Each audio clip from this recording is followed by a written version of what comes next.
Les sauveteurs indiens fouillaient samedi 24 juillet dernier dans la boue et les débris pour tenter de retrouver des survivants après des glissements de terrain et des inondations qui ont fait des dizaines de morts dans l'ouest du pays.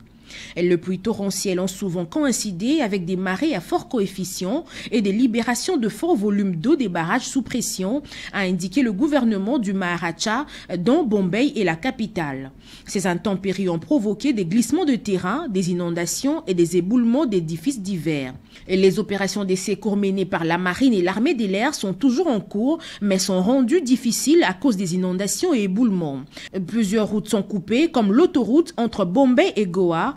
L'État de Maharashtra a enregistré son plus haut niveau de pluie pour ce mois de juillet, après près de 40 ans, ce qui perturbe depuis plusieurs jours la vie de centaines de milliers de personnes et menace de faire déborder les grands fleuves.